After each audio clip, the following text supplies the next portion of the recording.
right, moving on to multiplying and dividing rational expressions. So just like when we added and subtracted rational expressions, we started with just rational numbers and kind of relearned or reviewed how to add fractions.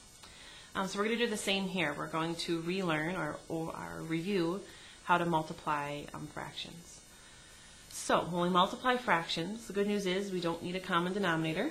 We can just multiply our numerators and then multiply our denominators and simplify if we have to. Okay? So right off the bat here, for 3/4 times 8/9, I can take my 3 times 8 to get 24, and 4 times 9 gives me 36. And then we always have to ask ourselves, if with any fraction, our final answer is if we can reduce it. So 24 over 36 both have a factor of 12, so I can divide my numerator by 12 and my denominator by 12. So 24 divided by 12 is 2. 36 divided by 12 is 3. So 3/4 times 8/9 is equal to 2/3. Some of you may be saying, hey, there's another way we can go about this. And there is. So I'm just going to rewrite this problem 3/4 times 8/9. And many of you, I'm sure, have learned about cross-canceling.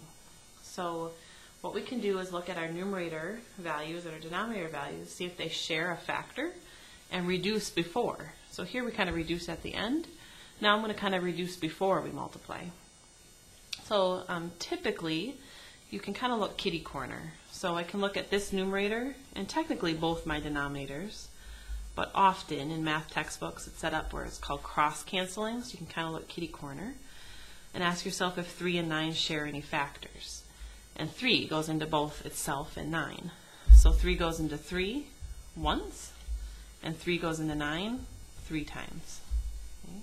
That's just like saying 3/9, if we were to write that as a fraction, is the same thing as 1/3.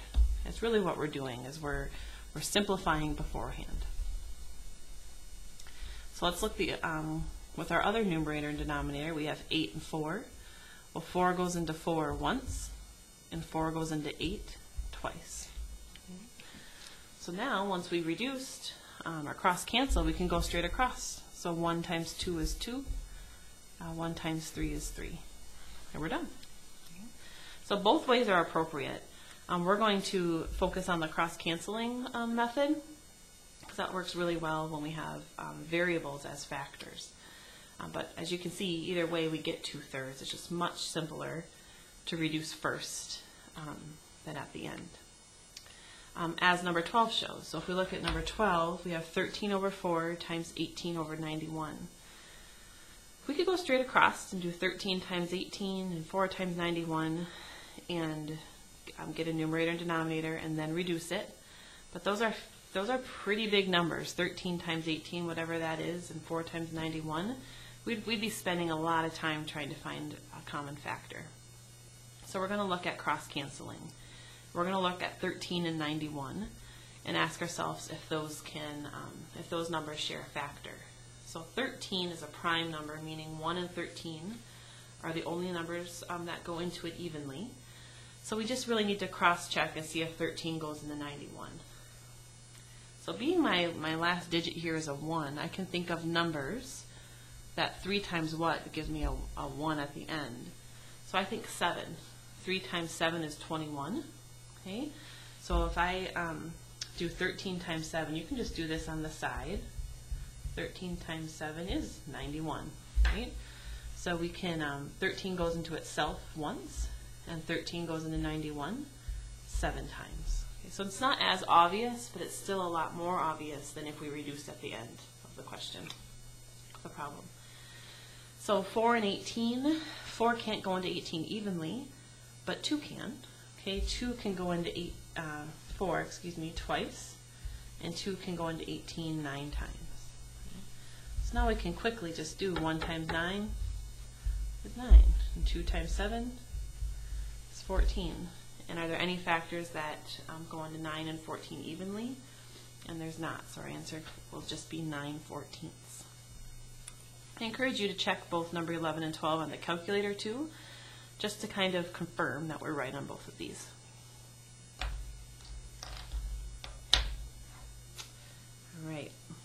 Let's look at number 13, which is multiplying rational expressions now.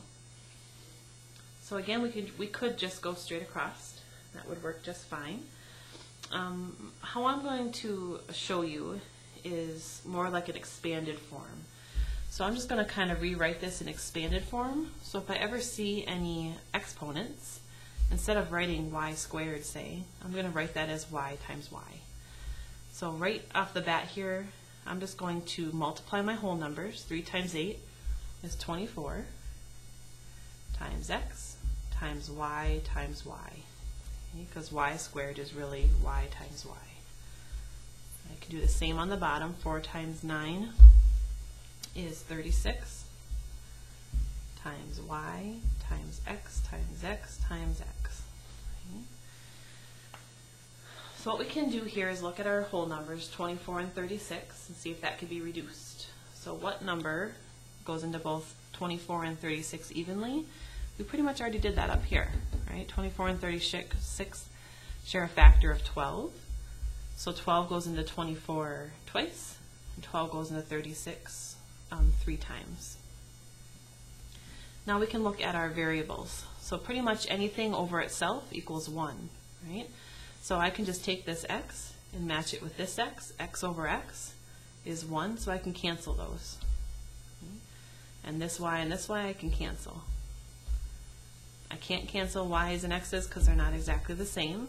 So in my numerator, I'm left with 2y all over 3 times x, and I'm going to rewrite that now as 3x squared. And there's my final answer, 2y over 3x squared. Something else, another method you can use here is I suggest writing out your variables like so, expanded form. But for the 24 and 36, to reduce first, you could cross cancel right here in this first step. So 3 and 9, 3 goes into 3 once, 3 goes into 9 3 times, 4 goes into 4 once, 4 goes into 8 twice, and then we're with that 1 times 2 right away to give us that 2, so we don't have to reduce later. So you can cross cancel right away, which is a good strategy.